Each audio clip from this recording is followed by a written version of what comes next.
السلام علیکم ورحمۃ اللہ وبرکاتہ۔ معزز سامعین و ناظرین، پچھلے چند دنوں سے ہم ایک خاص ٹاپک پر گفتگو کر رہے ہیں۔ اللہ تبارک و تعالیٰ کی ذات اقدس یعنی توحید باری تعالیٰ پر ہماری بات چیت جاری ہے، اور اس میں مختلف عقائد، مختلف ایمانیات، اللہ تعالیٰ کی ذات کے بارے بندہ مومن کو کس نظریے کا ہونا چاہیے تاکہ اس کا ایمان محفوظ رہے، دنیا میں ہر طرح کی گمراہی سے محفوظ رہے اور اس کی قبر اور حشر بچ جائے۔ اس کے ساتھ اسی سلسلے کا آج یہ خاص ٹاپک ہے کہ اللہ تبارک و تعالیٰ کی جو صفات ہیں، اللہ تعالیٰ کی صفات، اس میں خاص صفات ایسی ہیں جن کو خاص طور پر صفات ذاتیہ کہا جاتا ہے۔ ویسے عرفی اور عام مفہوم میں تو ساری عظمتیں، شانیں اور ہر طرح کی صفت اس کی اپنی ہے، لیکن خاص صفات ایسی ہیں جن کو صفات ذاتیہ کہا جاتا ہے۔ ان میں حیات یعنی حی ہونا، جیسے آتا ہے اللہ لا الہ الا هو الحی القیوم، سورہ آل عمران آیہ مبارکہ نمبر 2 میں اس کا ارشاد موجود ہے،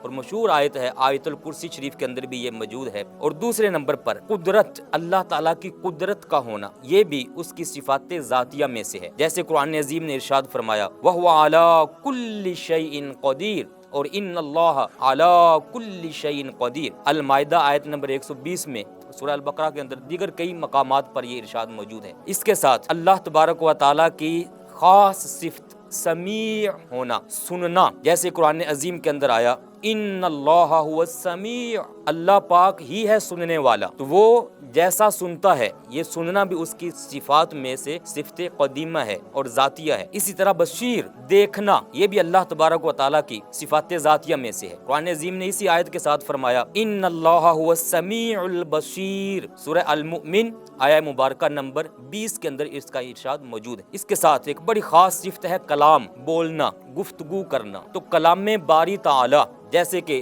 حضرت سیدنا موسیٰ کلیم اللہ علیہ السلام کے ساتھ ذکر کرتے ہوئے سارے واقعہ میں آتا ہے وَكَلَّمَ اللَّهُ مُوسَىٰ تَكْلِيمًا، سورہ النساء کی آیہ مبارکہ نمبر 164 میں ارشاد عظیم ہے۔ اور اس کے ساتھ ایک خاص صفت ہے علم، جاننا، اللہ تبارک و تعالیٰ کائنات کی ہر شے، ہر ذرے سے وہ باخبر ہے اور ہر شے کا علم رکھنے والا ہے۔ قرآن عظیم میں اللہ پاک نے خود اس کی وضاحت فرمائی، فرمایا ان اللہ قد احاط بكل شیء علما، سورہ الطلاق آیہ مبارکہ نمبر 12، فرمایا کائنات کی ہر شے کو اللہ تبارک و تعالیٰ نے اپنے علم میں لیا ہوا ہے، اپنے علم کے اندر گھیر رکھا ہے۔ کوئی شے ایسی نہیں کائنات کی جو اس کے علم سے باہر ہو یا اس کے معاذ اللہ خبر سے باہر ہو۔ کائنات کی ہر شے، ہر ذرے اور ذروں کے اندر جو ذرے چھپے ہیں، سب کا وہ جاننے والا۔ اس کے ساتھ ایک اللہ تعالیٰ کی صفت ہے ارادہ، ان اللہ یفعل ما یرید، سورہ ہود آیہ مبارکہ نمبر 107 میں فرمایا ارادہ، چاہت، وہ جو ارادہ فرمائے تو اس کا ارادہ بھی یہ صفت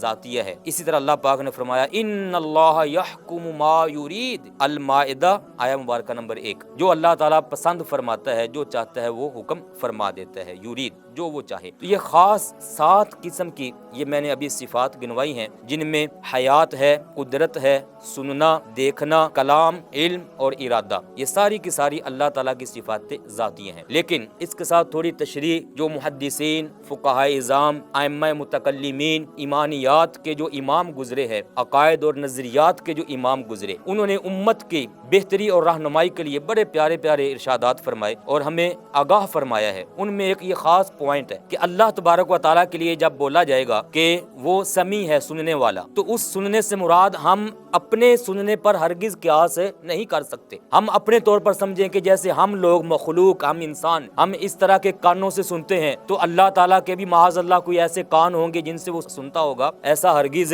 نہیں ہے۔ اسی طرح جب کہیں گے کہ وہ دیکھتا ہے، تو دیکھنے کے لیے ہم اپنے اوپر قیاس نہیں کر سکتے، جیسے ہم ان آنکھوں سے دیکھتے ہیں تو ہم کہیں کہ ایسے اس کی بھی کوئی آنکھیں ایسی ہوں گی جن سے وہ دیکھتا ہوگا، ایسا بالکل نہیں ہے۔ اسی طرح جب کہیں کہ وہ بولتا ہے تو بولنے کے لیے ہم جیسے اپنی زبان کے ساتھ بولتے ہیں، ہرگز اللہ پاک کی ذات اقدس کو اپنے اوپر قیاس کر کے اپنے جسم، اپنے خاص جسم کے اس ٹکڑے اور جزو کے اوپر سوچ کر اللہ تعالیٰ کی ذات کو ہم سمجھ نہیں سکتے، نہ ہی ایسا عقیدہ رکھنا ہے، کیونکہ یہ دیکھنا، یہ سننا، یہ بولنا، یہ ہمارا جو ہے یہ سارے کا سارا محتاج ہے، یہ جسم کا محتاج ہے، یہ جسم کا محتاج ہے۔ اور اللہ تبارک و تعالیٰ کی ذات اقدس وہ ہر طرح کے محتاجی سے، ہر طرح کے کمی والے معنی سے، ہر طرح کے نقص والے معنی اور مفہوم سے بالکل پاک، مبرہ اور منزہ ہے۔ وہ جیسا سنتا ہے وہ ویسا سنتا ہے جیسے اس کی شان کے لائق ہے۔ وہ ایسے اعضاء کا محتاج نہیں، دیکھنے کے لیے وہ ایسے اعضاء کا محتاج نہیں، بولنے کے لیے وہ ایسی زبان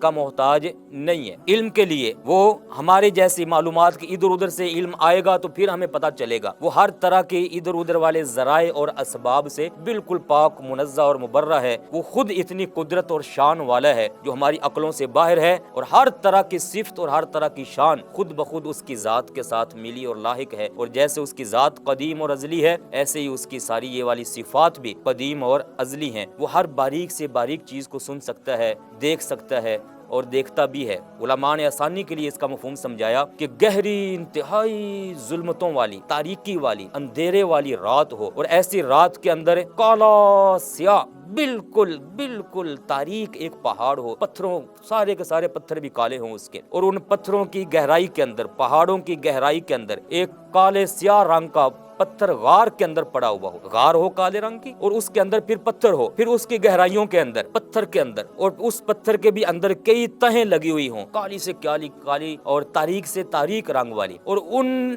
گہرائیوں کے اندر، تاریکیوں کے اندر، اندھیروں کے اندر ایک کالے رنگ کی چیونٹی چل رہی ہو، اور اس چیونٹی کے چلنے سے جو اس پتھر پر لکیر اور نشان پڑ رہے ہوں، بغیر کسی آلہ کے، بغیر کسی کی محتاجی کے، اللہ تبارک و تعالیٰ ان لکیروں کو بھی جانتا، دیکھتا اور سب اس کے علم میں ہے۔ یہ صرف ہمیں سمجھانے کے لیے یہ مثال دی گئی ہے، ورنہ اس کی شان تو ایسی مثالوں سے بھی بے بہا اور بڑی کمال اور بڑی عظمتوں والا وہ پاک ذات ہے۔ یہ ہمارے سمجھانے کے لیے ایسی بات کہی جاتی ہے جو ہماری عقل میں تھوڑی بہت آ جائے۔ قرآن عظیم میں اللہ پاک نے اس پر بڑی وضاحتیں فرمائی ہوئی ہیں۔ آیات ابھی تک چونکہ میں سنا نہیں رہا ہوں اپنے اس سارے ٹاپک کے اندر، خاص ایک دو آیتیں میں سنا رہا ہوں اپنے اس خاص موضوع سے لے کر، ورنہ انشاءاللہ ہمارے اس ٹاپک پر آیات چلیں گی اور بڑی تفصیلی چلیں گی انشاءاللہ تبارک و تعالیٰ۔ تو یہ جو خاص صفات میں نے آپ بھائیوں کے لیے سنائی ہیں، ان میں ہمارا یہ ایمان ہونا چاہیے کہ یہ صفات اللہ تعالیٰ کی صفات ذاتیہ ہیں، اور یہ قدیم ہیں، ازلی ہیں، ہمیشہ سے ہیں، بالکل جیسے اس کی ذات ہے۔ اللہ تعالیٰ کی ساری صفات بھی اسی شان کے ساتھ ہیں۔ اللہ تعالیٰ ہمیں عام لوگوں جیسے جو مفہوم ہیں ان سے اپنے آپ کو بچانے کی، اور عام لوگوں کی طرح جو عقل پر اللہ تعالیٰ کو پرکھنے کی کوشش کرتے ہیں، ان سے اللہ تعالیٰ ہم سب کو محفوظ رکھے، اور اپنی پاک ذات کے متعلق، ہماری ایمانیات، توحید کے متعلق، الوہیت کے متعلق، عبادت کے متعلق، اپنی ذات کے متعلق، اپنی صفات کے متعلق بالکل ہمارے ایمان کی حفاظت فرما کر دین، دنیا اور قبر حشر میں ہمیں کامیابیاں عطا فرمائے۔ والسلام علیکم ورحمۃ اللہ وبرکاتہ۔